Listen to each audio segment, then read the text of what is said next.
पनौती बहू। किसी की वजह से अगर कोई काम रुकता ही चला जाता है तो लोग उसे पनौती कहने लगते हैं।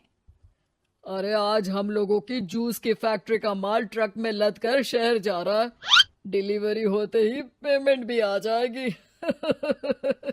लाखों रुपए का माल है। लेकिन थोड़ी ही देर में रितु का पति दौड़ता हुआ आता है। पिताजी, पिताजी, वो जूस से भरा ट्रक पलट गया। सारा जूस पास की नाली में बह गया। हे भगवान, तेरी शादी के बाद ये पहली बार ऐसा हुआ है। मैं तो बोल ही रहा था कि इस लड़की की कुंडली बनवा लो। देखा, आए दिन नुकसान। बेचारी रितु पर्दे के पीछे से ससुर की बात सुन रही थी, लेकिन करती भी तो क्या, कहती भी तो क्या। अरे रितु, क्यों उदास होती हो? मुझे भरोसा है तुम ही मेरे घर की लक्ष्मी हो। आई आई आई आई आई आई! अरे मेरे पैर में चोट लग गई है रितु, जरा चल डॉक्टर को दिखाते हैं। रितु सास के साथ डॉक्टर के घर जा ही रही होती है कि उसका पैर फंस जाता है और वो सास पर गिर जाती है।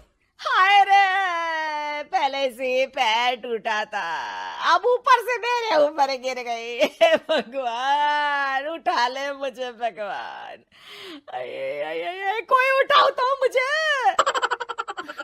हाँ सासू माँ, लाइए हाथ दीजिए, यहाँ बैठिए, मैं पानी लेकर आती हूँ। अरे अब तो डॉक्टर भी चला गया होगा।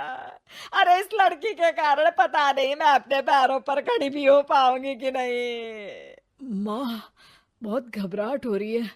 कल मेरी अपनी खुद की फैक्ट्री शुरू होने वाली है। पता नहीं कैसा रहेगा मेरे लिए बिजनेस। अरे क्यों नहीं बेटा, अच्छा होगा। इतनी लगन और मेहनत जो की है तूने, बस तेरी बीवी का मनहूस साया ना पड़े।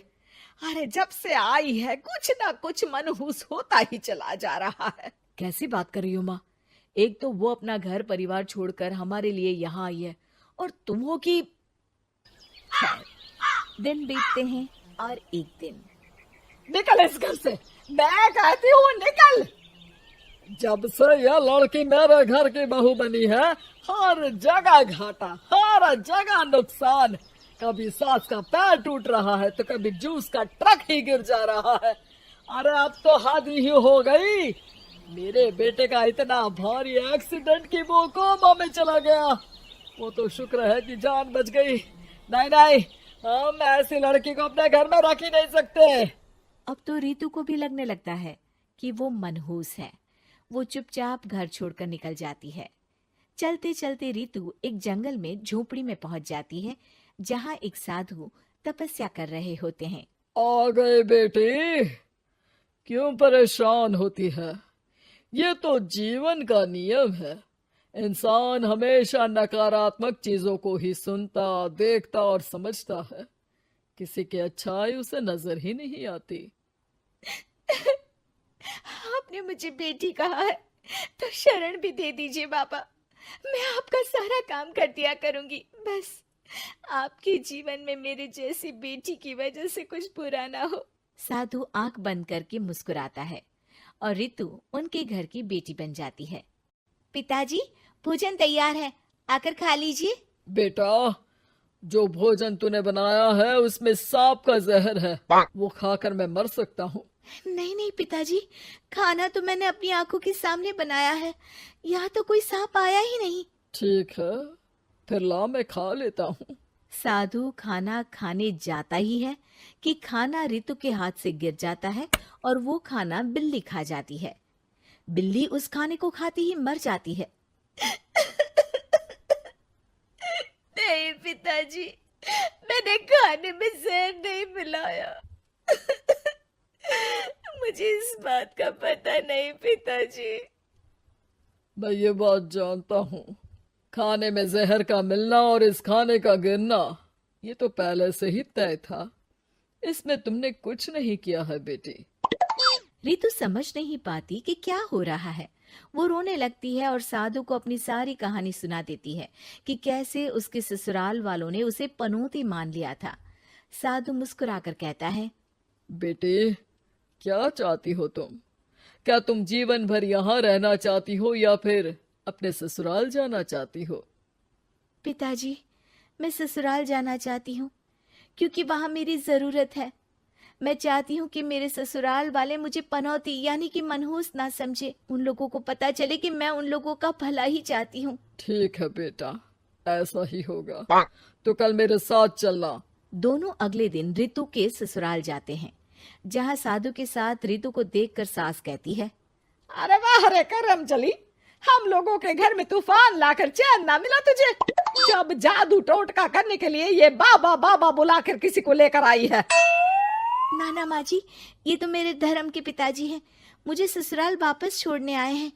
ये तो बस पिता का धर्म निभा रहे हैं, इन्हें कुछ मत कहिए। वाह जी वाह, 4 महीने बाद आज ही अपने पैरों पर खड़ा हुआ हूँ और ये मनहूस फिर से आ गई।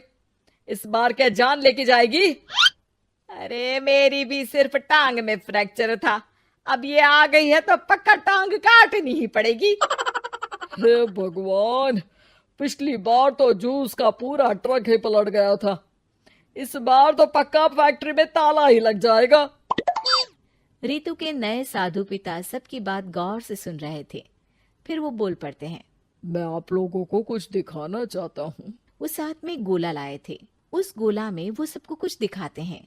वो दिन दिखाते हैं जब जूस से भरा ट्रक गिरता है। पास के कुछ जानवर उस गिरे जूस को पीते हैं और वहीं मर जाते हैं। देखो, इस जूस में तुम्हारे फैक्ट्री के मैनेजर ने जहर डाला था।